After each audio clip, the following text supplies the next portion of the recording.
Hi, I'm Carl Azus, welcoming you to today's special edition of CNN 10. January 20th is Inauguration Day in America, the day when President-elect Donald Trump becomes the 45th leader of the United States.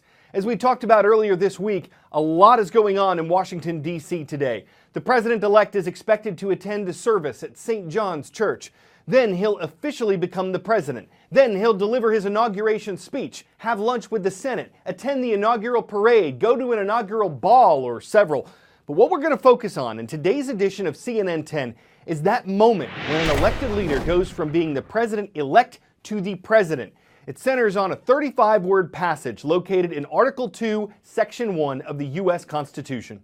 I, Franklin Delano Roosevelt. I, Lyndon Baines Johnson. Do solemnly swear. That I will faithfully execute the office of President of the United States. It's this moment. And will, to the best of my ability. To the best of my ability. It's these words. Preserve, protect, and defend. Once spoken. The Constitution of the United States. That have the power to transform any citizen into a president. I'm ready to administer the oath. To tell the story of the presidential oath of office, let's start at the beginning with this guy, the old $1 bill himself, George Washington. Or the next best thing. As our nation's first president, he was the first to recite the oath back on April 30th, 1789. George Washington. Do solemnly swear. Do solemnly swear. The oath of office is written into the United States Constitution, and it's the only part meant to be administered word for word. Preserve, protect, and defend. The framers carefully added these specific 35 words as the binding pledge a new president makes to the country. And I will faithfully execute the office of President of the United States. And Washington was the first person ever to get a crack at it. That I will, to the best of my ability. He took the oath at Federal Hall in New York City.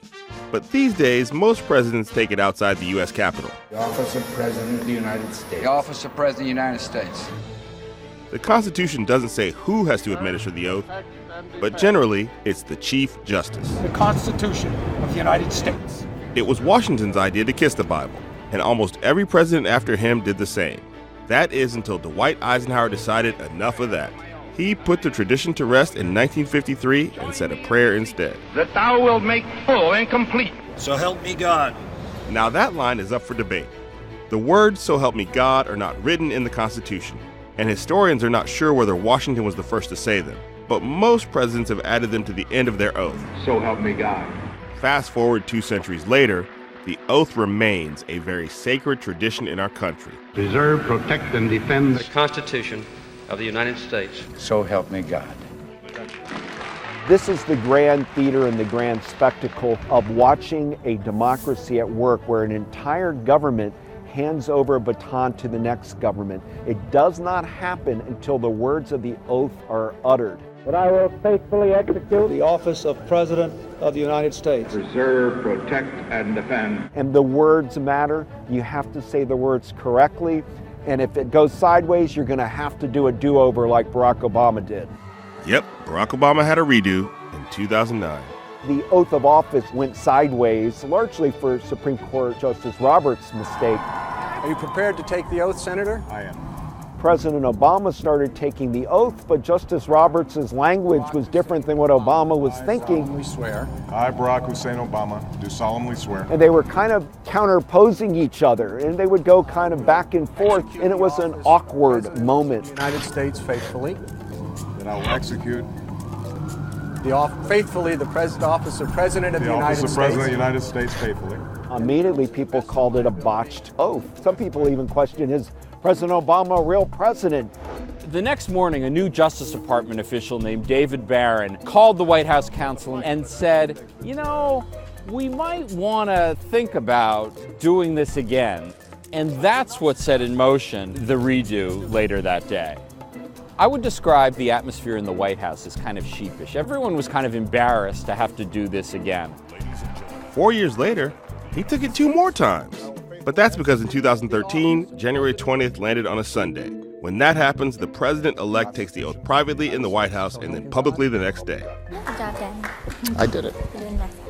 In all, Obama has taken the oath 4 times. The only other president to take the oath that many times is FDR, but that's only because he was elected president 4 times. A little different. Of course, Obama isn't the only president whose swearing-in ceremony has been a little bit weird. For example, it didn't go so smoothly for President Truman in 1945. Vice President Harry S. Truman takes the oath of office as 32nd president. There's no audio of it, but when Harry S. Truman took the oath, Chief Justice Harlan Stone said, "I, Harry Ship Truman." But Stone made that up. Truman's middle name is just the letter S. Faithfully execute the office of the President of the United States. It also wasn't perfect for Herbert Hoover in 1929. To the best of your ability, that you will preserve, maintain, and defend. It's subtle, but did you pick up on that? Chief Justice William Howard Taft said maintain instead of protect the Constitution.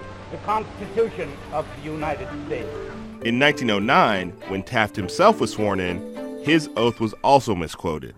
And will, to the best of my ability. And will, to the best of my ability. While those earlier administrations played a little fast and loose with the oath, Obama's camp felt differently. Obama himself had nothing to do with the decision to redo the oath. It was the people around him, his aides, who knew that politically, as much as legally, it was very important to establish his legitimacy. They knew he was the first African American. They knew these false questions had been raised about his birthplace. So they decided, let's foreclose any controversy and redo the whole thing.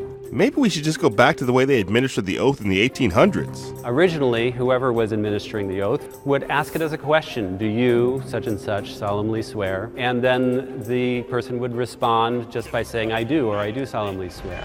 I do. In more modern times, the new president actually repeats every single word.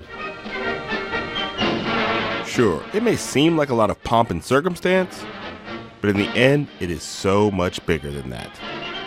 Because even when all the fanfare is stripped away, even in a simple home like Chester Arthur, on board a plane in a time of crisis like Lyndon Johnson, even behind closed doors at the White House to make up for a mistake, it really is all about the oath. 35 words with the power to make a president and hopefully unite the country.